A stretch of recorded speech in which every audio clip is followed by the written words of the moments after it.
Hello and welcome to another episode of Back to Britpop. It's me, Chris. On this episode, I'm delighted to be joined by Meya of Northern Uproar. Leon talks openly and honestly about the highs and lows of his career in music, from forming the band in 1995 and right up to present day, with plans of new recordings and some new gigs, hopefully when we come out of lockdown. As per usual, I'll be back at the end of the interview to talk about how you can support the podcast. But first, here's Leon. Welcome to the podcast, Leon. Meya, how are you? Yeah, I'm fine. Yeah, like I say, getting on with things day by day. Yeah, it's difficult at the moment. Whereabouts are you? I'm actually I've just come into my car outside my house. I get peace and quiet. Obviously, the reason why I've asked you on the podcast is to talk about Northern Uproar, but really, I wanted to also focus on a bit about you and how you got into music in the first place. And in terms of your musical influences, who would you say were your musical heroes? Well, initially it was John Lennon, the Beatles, and then Nirvana were massive at a certain point, and then I was too young to go to the gigs and that, but listen to the Stone Roses, listen to the Happy Mondays in Spiral Carpets, all that. But then pretty quickly I snapped out of that and got into the acid house music, the rave scene of the early 90s. So it sort of jolted, and then I got massively into jungle then. So it was colourful from an early age. You had a real eclectic taste. To start, going back when I was in school, primary school, the thing that I got excited about was football and music, and Top of the Pops was on every Thursday, and I'd watch it and I'd talk about it with my friends, and then roll on. By 11, we'd started up with the band, in secondary school, and at that time, I was massively into the Beatles, and I was one of them. Once I got into the Beatles, the first song I got into was "You're Gonna Lose That Girl." And the moment I felt it, that was it. Then I got into every album, everything. And some of my earliest memories was was driving around Spain in a mobile home with my family with the Beatles' greatest hits on, and the Eagles, and that was at 11. That was at 10, maybe 9, 10. So, like I said, then after that came, when Nirvana came, that was a big one. Then the Stone Roses at that time, but by about 14, I was really into acid house music and the whole thing of that. Then jungle came in, right up to about 16, 17, you know what I mean? So, but then I went back into because once the band had got signed at 16, my ears were on other things, and you know what I mean? So it was constantly changing, and it was constantly colourful. In terms of picking up the bass, were you a guitar player first and then sort of gravitated to the bass for the band, or was it an instrument you got into very early on? Well, to be honest with you, the bass playing was of all the instruments, it was the easiest one that I could do and sing. And because we had two guitars, it didn't really need that much movement. It just needed me to do what was needed, and that was cool. So I could sing on top, where Jeff and PK were miles better guitarists. Though I wrote all the songs on guitar. Yeah. And I wasn't very good, to be honest with you. But what it showed me was that it didn't matter how good or bad or how good or great I was. I wrote Roller Coaster. I think it was about maybe 13, and they used to take the piss out of me that I was a bad guitarist. But I wrote this song that then became our first hit. So and then the same happened with others, and then really over the next, from 16 to 20, then as a guitarist I progressed. I progressed as a bass player as well, because I got into but as being a singer, the bass was the easiest instrument, and it didn't require a lot, because the other guitars were doing it enough to make the music interesting, if you know what I mean. Yeah. In terms of the songwriting side of things, then, Leon, where were you drawing inspiration from for the lyrics for the music? Well, it was all the lyrics that I wrote. I've never been a person that goes out to write amazing lyrics and move people. It's not what I'm about. it was about feeling. It was about, you know, what I was experiencing at the time. You know, even though the experiences were very, very small, Yeah. and I just fantasize and make things up sometimes. And I just got off on the feeling, and so it was more.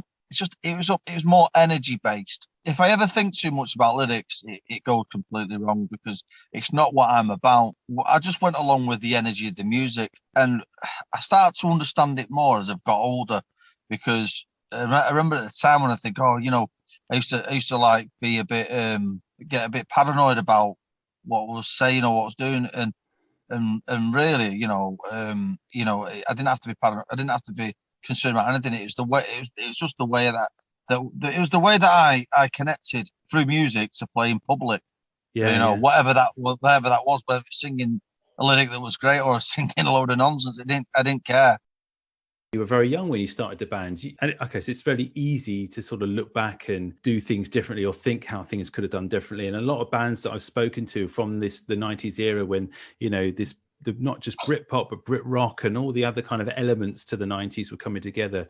You know, record labels were throwing themselves at young bands to Yeah. get them signed. And, you know, there's a lot of regret as well in terms of, you know, how they were treated. But do you feel that as well, you know, looking back and thinking, crikey, you know, if you had you know, if things had gone slightly differently for you, or potentially things didn't go as well as you potentially would have hoped? Yeah, well, I think first and foremost, without me blowing smoke up my backside, I think we were very underrated. It was a shame that we didn't get further than more notice and more recognition than what we were, because we were an authentic band, completely genuine, authentic, with a great history. We had a great energy about us, and you know, I could go on for quite a while on this, but one of the things that I did notice recently was I heard a live CD of us, and it was just brilliant. It really was. And you know, if I knew what I knew now, if I knew then what I knew now, I would have said to the record companies and all sorts, you know, about even releasing more live stuff or putting it on the B sides. You know, Mm. we were a live band. Obviously we were a good studio. We did it well in the studio, but we cut it live. It was energetic. It was everything. Mm. I won't say I couldn't regret anything, because I tried my best in every way, but I just think it was a shame that we didn't get the recognition. Though I think it still can happen again. You know, obviously what it means now is that we're a cult band. As of now, we're a cult band, but you know, I mean, I've done more music afterwards, and I just think the way we did things, the songs that we wrote, you know, but I hate to say this because I don't want to rope myself in, but you know, there's millions of bands that probably say the same. So, you know, but I don't think we were just one of those bands. But you know, Yeah. there is a lot of music that what definitely went against our favour was the press. They really wanted to get the teeth into a band from Manchester that weren't Oasis, because they couldn't say anything about Oasis. So they picked on us, I suppose. You know what I mean? Mm. They took the piss out of us or whatever they said. But you know, I knew nothing about Oasis until I got signed. You know, we weren't here because they were about that. Absolutely no chance. You know, in some ways it worked in our favour that we were from Manchester and all that. But in other ways, because we didn't know what was going on, we fell in traps, and we could get persecuted for that, which we did, really. No, no. Yeah. Well, I mean, you had quite a quick rise to stardom in terms Yeah, of, yeah, and so, you know, you've got to take that into account. I mean, there was a really big buzz about you, and the you know, yeah, the bidding war and things like that with regards to record yeah. companies. So talk to me a little about that, if you don't mind. I mean, how did that come around with Heavenly Records obviously ultimately signed you, but what was it like, you know, for you being so young and in that situation? Yeah, it was amazing, because the thing is, we started the band from 11. Our first gig I was 14 in the local public hall. My manager, I'd met the manager on a park. He was the park keeper, and he'd just previously been on tour with the World of Twist, which had disbanded.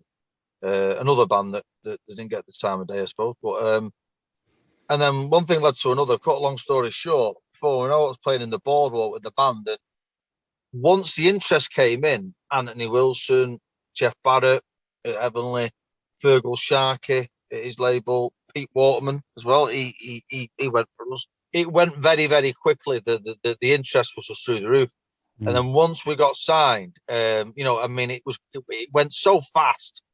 And then once From a Window got top of the pops, and once From a Window charted that high, and it was going. It was like, I couldn't believe it. It was like, after watching Top of the Pops as a young kid, and the dream of being in a band, and all of a sudden it's coming true. I remember being at Top of the Pops thinking, fucking, like, this is pretty amazing. Yeah. It was quite an unbelievable feeling because, I was only 17 at the time, and it's like, wow, the quick time. And yeah, it excelled, and things happened, and it was brilliant, and then we did the big tours with Weller and the Charlatans. We did the European tours where we went abroad doing festivals, supported the Prodigy in Sweden and in Finland. So it was very fast and unbelievable. But and looking back, I was dead young, so I was like, I can't even really remember how it was now. Once we were getting the CV, and I thought we were really going to take off, and and we had about a good 2 years. Then the last year it was sort of a bit in and out. It was a bit hard, and it didn't go to where it could have. It should have gone, really. And loads of people I know agree with me. Genuine people that like the albums, especially the second one. They just can't believe that it never went further, really. But looking back, you got to take the good things, and it excelled very quickly. It was great. We did great gigs, packed out. When we played Weller and the Charlatans, but they were playing in conjunction with each other, so we'd play each of these arenas, say the Brixton Academy, the Aston Villa Leisure Centre, the Apollo, the Badlands. We're playing them each 3 times. Do you know what I mean? So in that sort of 2-month tour or whatever it was, we probably did about 25 massive gigs. You know what I mean? It was like, it was like 2 massive tours in one. It was phenomenal. That's quite an accolade to be sort of playing with those kind of artists and those bands. It's kind of a real be on anyone's bucket list as an artist. It must be a very good experience as well to produce or work with James Dean Bradfield as well from the Mac Street Preachers. How did that come up? It was brilliant. It was needed because we were young at the time, and him and Dave Edinger, the other guy, they helped us sort of, get the songs arranged right, and especially the guitarists, they got a lot out of working with James Dean Bradfield. But we were very young at the time, so looking back, God, of course, it's amazing. It's amazing, and it was only a few months ago. James Dean Bradfield was on Radio 5 getting interviewed by Nihal. They were talking to him about his latest record and all this and all that. He was on for quite a while, and what he did, Nihal says, right, we're gonna have a chat with James Dean after the break. Could you text in some of your memories of him or whatever? So I text in about him, having the experience, me having the experience with him in the studio and all that, and Nihal pulled it out and mentioned it on radio. And it was fantastic, So I'm sat in the car, and I'm texting Radio 5, and then I think it was the second message. He said, "We've got one here," and says, "My name's Leon, blah blah blah," and James. I mean, I've not seen James for a long time, and he went, "Oh, hello, Leon," like he just seen me yesterday, yeah. And it was just it was funny, he is as he is in any interview. He's a humble, he's just a normal bloke, you know what I mean, obviously passionate about his music and his art, and that was quite a nice little thing for me. So that's what happened not long ago. A nice reconnection to the past in a positive way. Very positive. Positive.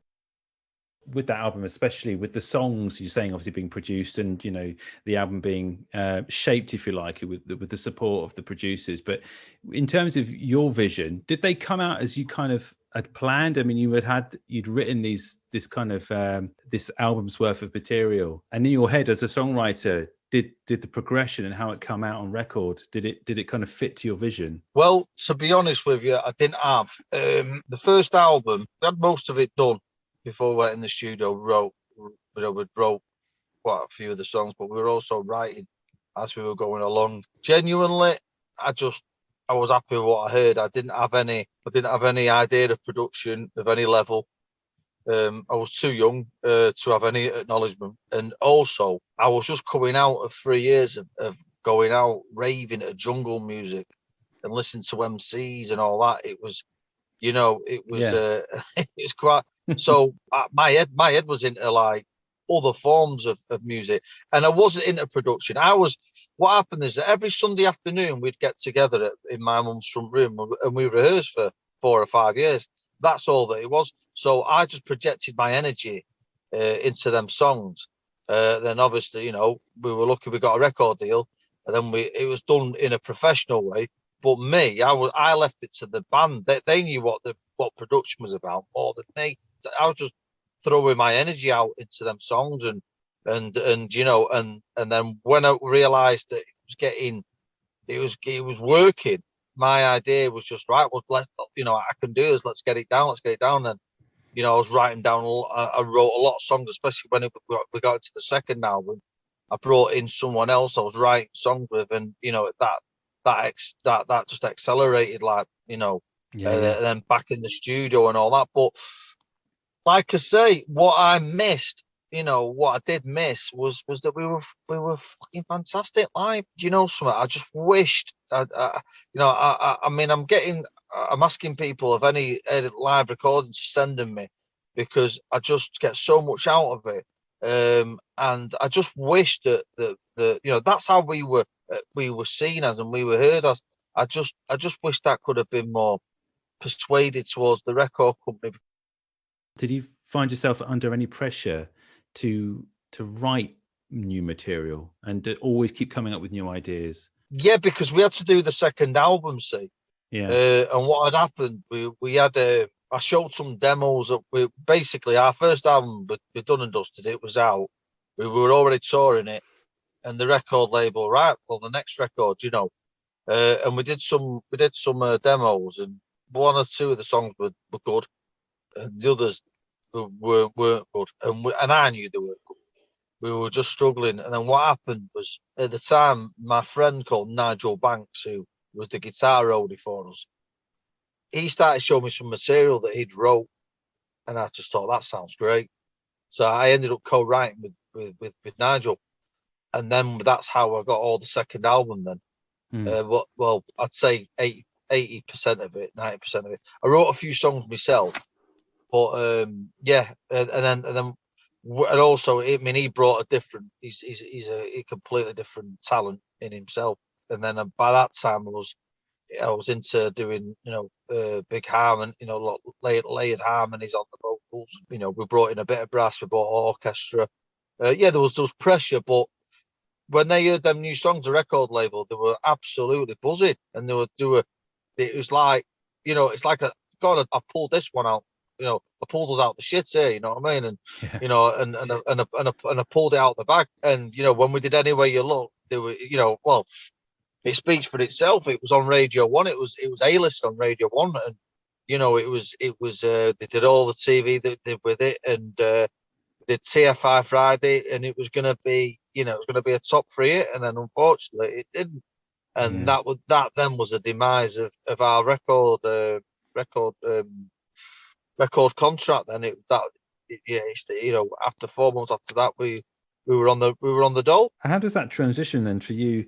Did you actually actively as a band go and seek a new label, or what was the sort of headspace you were in at the time? Well, it was a nightmare because it was just a massive disaster, because you had 4 lads. There was no money coming in. No, it was a really hard 2 years, I'd say, after 18 months, because we had a studio to run, and it all just went, and there was no interest. And then we lost the publishing deal as well, which was quite strange. And it was a really sad sad time for me, because the amount of effort that I'd done for about 18 months prior to the record label was some of my best work. And it really hammered me, because I didn't know, I'd got myself into such a way of writing songs and understanding, and I was getting better at everything that I was doing, and then it got pulled away, and